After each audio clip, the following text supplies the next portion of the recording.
দেশে চলমান পরিস্থিতির মধ্যে চলছে টিসিবির পণ্য বিতরণ কার্যক্রম। বুধবার সকালে নগরীর ২৮ নং পাঠানতলী ওয়ার্ড এলাকায় গিয়ে এই চিত্র চোখে পড়ে। চট্টগ্রাম নগরীর টিসিবি ডিলার রহমান স্টোরের স্বত্বাধিকার মোহাম্মদ মঞ্জুর হোসেন তার বরাদ্দের মজুদ থাকা তেল, ডাল, চাল বিক্রি করেন। এতে স্বাভাবিক দিনের মতো পণ্য নিতে ভিড় জমান স্থানীয়রা। সকাল ১০টা থেকেই শুরু হওয়া পণ্য বিতরণ চলে বিকাল পর্যন্ত।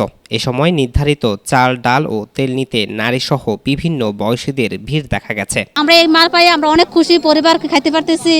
এই জন্য আর কি বলবো ভাই, আমার কষ্ট হচ্ছে। হ্যাঁ পাচ্ছি, অনেক খুশি হয়েছি। আমরা অনেক কম দরে পাচ্ছি, দোকানে মাল কিনে খাইতে পারতেছি না, সব কিছু দাম বাড়া। এখানে অনেক রেট কম, সুবিধা পাচ্ছি। এই অস্থির পরিবেশও এই রহমান স্টোর যে টিসিবির পরিবেশক, উনি অত্র এলাকার জনসাধারণের কথা চিন্তা করে যে কাজটা করছেন। আমরা দলমত নির্বিশেষে এখানে সব দলের লোকজনই আছি এবং এলাকাবাসীর সহযোগিতায় সুন্দর পরিবেশে লোকজনের কথা চিন্তা করে ইয়াটা দিচ্ছে।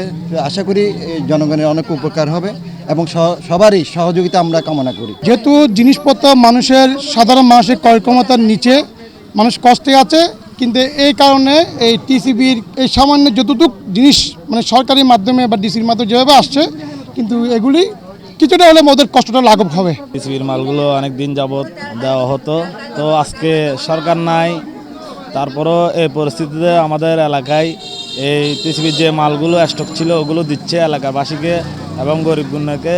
তো আমরা সবাই আনন্দিত, এই জিনিসটা আমরা পেয়ে কম টাকার মধ্যে আমরা পাইছি। তো আমরা রহমান ভাইকে আমাদের পক্ষ থেকে সবাই ধন্যবাদ জানাই। এই টিসিবির মাল গরিব দুঃখীর জন্য দেওয়া হচ্ছে। এটার জন্য আমাদের এলাকাবাসী এবং ওয়ার্ডের যারা ভাই ব্রাদার আছে তাদেরকে সহযোগিতার জন্য ধন্যবাদ জানাচ্ছি। এলাকাবাসীর সহযোগিতায় পণ্য বিতরণ চালু রাখেন টিসিবির ডিলার পয়েন্ট রহমান স্টোর। বাজারে সংকটময় অবস্থায় টিসিবির পণ্য পেয়ে খুশি স্থানীয়রাও। আমাদের এই কার্যক্রমটা চলমান ছিল অনেক বছর যাবত, এখনও এই পরিস্থিতির মধ্যে আমরা চলমান লাগছে এটা। তো আমাদের টিসিবি থেকে যে নির্দেশনাটা দেওয়া হয়েছে, যাদের অর্থাৎ আমরা যারা ডিউ করে ফেলছি, যাদের মাল স্টক ছিল তাদেরকে দিয়ে দেওয়ার জন্য আমাদেরকে নির্দেশ দিচ্ছে গতকালকে আমাদের সিও। এই বিষয়ে আমাদের একটা অভিমত ছিল যে যাতে সুষ্ঠুভাবে পরিচালনাটা করে, যে মাল যে বরাদ্দটুকু আসছে যাতে জনগণকে সেটা দেওয়া হয়। আমার ২৫০ পরিবারের পণ্য ছিল এখানে আমার রহমান স্টোরের। আমি প্রথমবার দিয়েছি ১০৫০, বর্তমান চলমান আছে ১১০০ পরিবার, যেটা আজকে চলতেছে। তো আমি আশাবাদী যে আল্লাহর রহমতে যা পণ্য দিচ্ছে সঠিকভাবে পরিচালনা হচ্ছে এবং সঠিকভাবে পরিচালিত হবে। যারা আছে বুত্তা এবং জনগণ যারা আছে সবাইকে সমন্বয় করে এলাকার মুরব্বীদেরকে নিয়ে আমি পরিচালনা করে যাচ্ছি। ইনশাআল্লাহ সুষ্ঠুভাবে পরিচালনা করব। এ সময় এলাকাবাসী জানান, দেশের যে পরিস্থিতি চলমান, সবাই যার যার মতো করে নিরাপদ অবস্থান করছে।